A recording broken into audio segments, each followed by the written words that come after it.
Hello friends, welcome to Sandy Saree Creation. இன்றைக்கி வந்து நம்ம ஒரு ஸ்லீவ் டிசைன் பார்க்க போகிறோம். இந்த saree பார்த்திங்கன்னா பார்டர் 2 சைடு இருக்க பார்டர் வந்து பிங்க் வித் கோல்டு கலர் காம்பினேஷனில் இருக்கும். பார்டருக்கு இடையில இருக்க ஸ்பேஸ் பார்த்திங்கன்னா சில்வர் கலரில் இருக்கும். இந்த ப்ளவுஸ் பார்த்திங்கன்னா சில்வர் வித் பிங்க் காம்பினேஷனில் கொடுத்துருக்காங்க. பார்த்திங்கன்னா உங்களுக்கு நல்லா தெரியும்.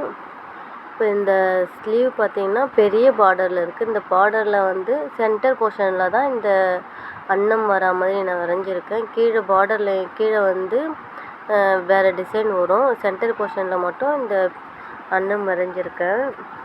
இந்த ட்ராயிங் பார்த்திங்கன்னா சின்ன பேப்பரில் நான் ட்ரேஸ் எடுத்துகிட்டு இந்த மாதிரி ஒரு குண்டூசி வச்சு நம்ம 3 சைடும் பின் பண்ணி வச்சுக்கலாம். 2 சைடு மட்டும் பின் பண்ணிவிட்டு நம்ம வரையும் போது ஆடும். அதனால் 3 சைடுக்குமே நம்ம பின் பண்ணி வச்சுட்டு இப்போ பார்த்திங்கன்னா கார்பன் பேப்பர் எடுத்து இந்த பேப்பருக்கு கீழ் பக்கமாக வச்சுக்கலாம். இந்த மாதிரி வச்சுட்டு இப்போ வந்து பென்சில் வச்சு ட்ராப் பண்ணிக்கலாம். நம்ம இது வந்து நான் ஆல்ரெடி ட்ராப் பண்ணிவிட்டேன். இந்த எண்டிங்கில் வர லைன் மட்டும் ஃபுல்லாக திக்காக தெரிகிற மாதிரி சின்ன சின்ன ட்ராப் மாதிரி வச்சுட்ருக்கேன். ஏன்னா அங்கே வந்து பேர்ல் தான் வரும். ஃபுல்லாக த்ரெட் ஒர்க் அந்த மாதிரி வச்சு கம்ப்ளீட் பண்ணலை நம்ம. அப்புறம் தெரிஞ்சதுன்னா அசிங்கமாக இருக்குமேன்னு சொல்லிவிட்டு அந்த மாதிரி வரைஞ்சிட்டேன். இது பார்த்திங்கன்னா சென்டரில் வந்து லோடிங் கொடுக்க போகிறோம். சில்வர் கலர் சரி வச்சு, அதனால் நான் பைப்பிங் த்ரெட் வச்சு ஸ்டிக் பண்ணிட்டேன். கண்ணுக்கு வந்து பிங்க் கலர் ஸ்டோன் கொடுக்கலான்னு எடுத்து வச்சுருக்கேன். அதுக்கப்புறம் சில்க் த்ரெட் கொடுத்துக்கலாம் பிங்க் கலர். அதை எடுத்து வச்சுருக்கேன். அப்புறமா ஒர்க் பண்ண ஸ்டார்ட் பண்ணிடலாம். இப்போ வந்து நோஸ்க்கு மட்டும் வந்து 2x2 4 ஸ்டாண்ட்ஸ் எடுத்துருக்கேன் சரி த்ரெட்டு. பாடி போர்ஷனுக்கு பார்த்திங்கன்னா 3x3 6 எடுத்துக்கலாம், இல்லைனா 4x4 8 கூட எடுத்துக்கலாம். நோஸ் வந்து ரொம்ப திக்காக தெரியக்கூடாதுன்னு சொல்லிவிட்டு நான் 2x2 4 ஸ்டாண்ட் எடுத்துருக்கேன். பார்த்திங்கன்னா டிப்லேருந்து நம்ம ஸ்டார்ட் பண்ணுறோம். எங்கே எடுக்கணுமோ அது பக்கத்துலேயே நம்ம நீடில் இன்சர்ட் பண்ணி கீழே எடுத்துக்கலாம். இதே மாதிரி ஃபுல்லாக நம்ம பக்கத்துலேயே குத்தி எடுக்கலாம், கேப் தெரியாத மாதிரி. ஏன்னா த்ரெட்டு சின்னதாக இருக்கும் போது கொஞ்சம் கேப் விட்டு கொடுத்தனாலும் நம்மளுக்கு கேப் தெரிஞ்சிடும். அதனால் பக்கமே நம்ம குத்தி எடுத்து நம்ம ஃபில் பண்ணிடலாம் இந்த போர்ஷனை.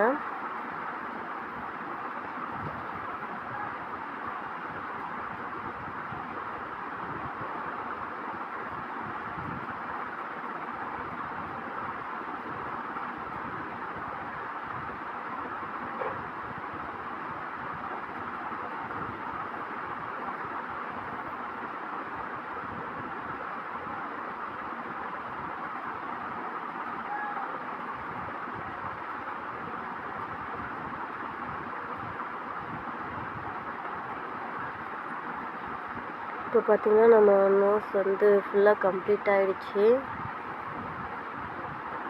பாருங்கள்.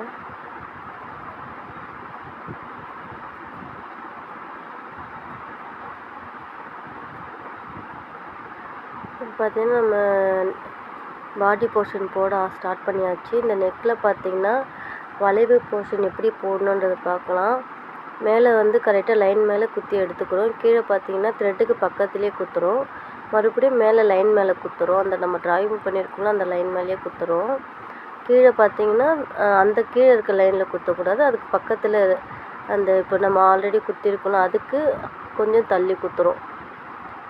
இப்போ 3rd டைம் எடுக்கும்போது மட்டும் மேலே கரெக்டாக லைன் மேலே குத்திட்டு கீழே கரெக்டாக லைன் மேலே குத்தணும்.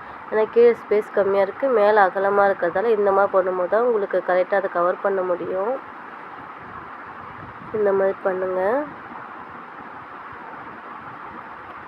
மேலே வந்து லைன் மேலேயே தான் கண்டினியூவாக நம்ம எடுக்கணும்.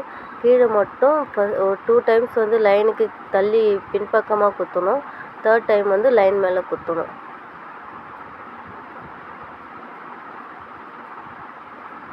இந்த மாதிரியே ஃபுல்லாக நம்ம போட்டுடலாம் பாடி போர்ஷனை. இப்போ பார்த்திங்கன்னா ஃபுல்லாக நம்ம போட்டு முடிச்சாச்சு.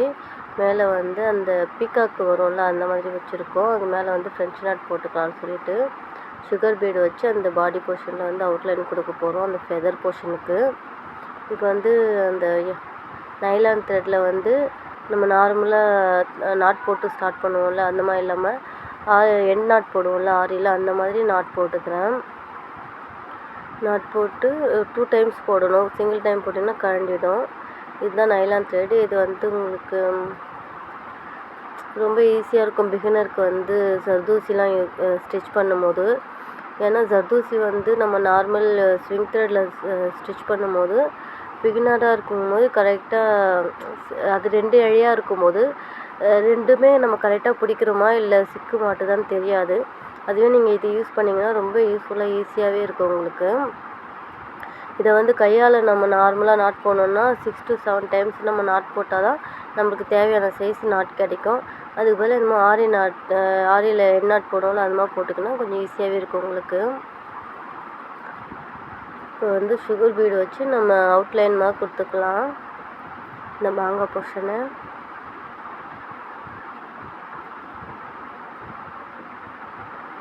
இப்போ மேலே கண்ணுக்கு பார்த்தீங்கன்னா நான் பிங்க் கலர் ஸ்டோன் காமிச்சேன் உங்களுக்கு. ஆனால் அது கொஞ்சம் பெருசாக இருந்த மாதிரி இருந்துச்சு. அதுக்கு பதிலாக என்கிட்ட வந்து டார்க்கு நேவி ப்ளூ கலரில் இருந்துச்சு ஸ்டோன் கரெக்டான சைஸில். அது வச்சு பார்த்தேன் எப்படி இருக்குதுன்னு, நல்லா இருந்துச்சு. ஆனால் இன்னும் அது பேஸ்ட் பண்ணல. இது பார்த்திங்கன்னா நான் மாங்காய்லாம் போட்டு முடித்த பிறகு தான் எனக்கு ஞாபகம் வந்துச்சு, இந்த மாதிரி பிங்க் கலரில் என்கிட்ட குந்தன் ஸ்டோன் இருக்குது. இதை வந்து இந்த மாதிரி நிற்க வச்ச மாதிரி நம்ம ஒட்டினா அழகாக இருக்கும். ஆனால் இது மாங்காய் போடாமல் நம்ம லீஃப் பேட்டர்னில் வரைஞ்சிருந்தா கரெக்டாக இருந்திருக்கும் இது டிசைன் போடுறதுக்கு. ஆனால் ஃபஸ்ட்டு நான் மாங்காய் வரைஞ்சிட்டேன். அதனால் வரைஞ்ச பிறகு நம்ம ஒட்டும் டிசைன் மாற்ற முடியாது. ஏன்னா கார்பன் பேப்பர்னும் போது அது நம்மளால் அழைக்க முடியாது. அதனால தான் சரின்னு சொல்லிட்டு ஃப்ரெஞ்ச் நாட் போட்டுக்கலான்னு விட்டுட்டேன். இப்போ நீங்கள் போடுறீங்கன்னும் போது இந்த மாதிரி ட்ரை பண்ணி பாருங்கள், இன்னும் நல்லா அழகாக தெரியும். 3D எஃபெக்டில் தெரியும் உங்களுக்கு. நல்லா தூக்கி இருக்கிற மாதிரி இருக்கும் ஃபெதர்லாம். இந்த மாதிரி குந்தன் ஸ்டோனு நிற்கிற மாதிரி வச்சு ஓட்டினீங்கன்னா.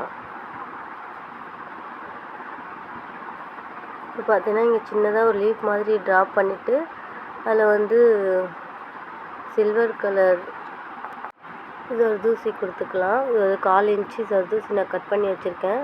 ஃபுல்லாக நீடில் லோட் பண்ணிடலாம். லோட் பண்ணிட்டு ஒரு ஆஃப் போர்ஷனாக நம்ம ஃபில் பண்ணிக்கலாம். ஃபஸ்ட்டு லெஃப்ட் சைடு ஆஃப் நம்ம ஃபில் பண்ணிடலாம்.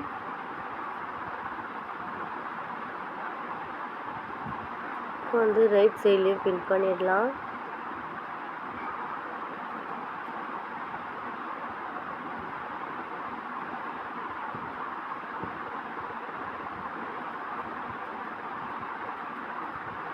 அவ்வளோதான், ஃபில் பண்ணி முடிச்சாச்சு.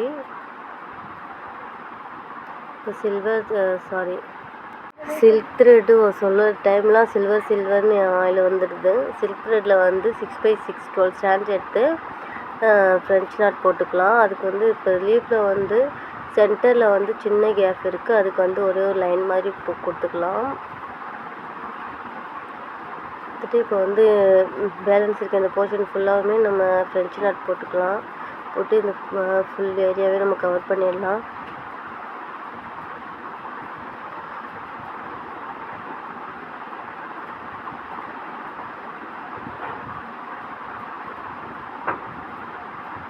அதுதான் நம்ம ஃபுல்லாக ஃப்ரெஞ்ச் நாட் போட்டாச்சு. இப்போ வந்து இந்த லீஃபில் பார்த்திங்கன்னா நான் சின்னதாக 2x2 ஸ்டாண்ட் எடுத்து மேலே வந்து லைன் மாதிரி கொடுக்குறேன். டிஃப்ரெண்ட்டாக கொஞ்சம் நல்லா தெரியும்னு நினச்சி கொடுத்தேன். வந்து 2 ஜர்தோசிக்கு நடுவில் ஒரு லைன் வந்து இந்த பிங்க் கலர் த்ரெட்டு தெரிகிற மாதிரி போட்டிருக்கேன். இதுவும் கொஞ்சம் பார்க்க டிஃப்ரெண்ட்டாக தான் இருந்துச்சு. உங்களுக்கு இது வேணான்னா ஸ்கிப் பண்ணிடலாம். அப்படியே லீஃப் மட்டும் சில்வர் மட்டும் தெரியாத மாதிரி வச்சுருந்தோம். இதுக்கு வைக்கலாம், நல்லாவே இருந்துச்சு. அதுவும் மேலேயும் நான் ஃப்ரெஞ்ச் நாட் போட்டேன் அங்கே முன்னுக்கு. இப்போ கீழே வந்து அந்த ஃபெதர் போர்ஷனை வந்து இந்த பேர்ல் பீடு வச்சு நம்ம ஃபில் பண்ணப்படும். பேர்ல் பீடும் சுகர் பீடும் வச்சு. பேர்ல் பீட் சைஸ் பார்த்திங்கன்னா நம்பர் 4 எடுத்திருக்கேன். இதை பார்த்திங்கன்னா ஃபஸ்ட்டு நீடில் வந்து சுகர் பீடை லோட் பண்ணிவிட்டு ஒரு பேர்ல் பீடாக எடுத்து கொடுக்குறேன். ஃபஸ்ட்டு பேர்ல் பீடு, அதுக்கு மேலே சுகர் பீடு வச்சுட்டு சுகர் பீடை விட்டுட்டு பேர்ல் பீடுக்குள்ளே மட்டும் நீடில் இன்சர்ட் பண்ணி த்ரெட்டை மேலே எடுக்கணும். இழுத்துட்டு அந்த த்ரெட்டை சுகர் பீட் மேலே வச்சு லாக் பண்ணிடணும். இப்படி மடக்கி வச்சிங்கன்னா கீழே இழுக்கும்போது அது லாக் ஆகிடும். இந்த மாதிரி தான் பண்ணணும்.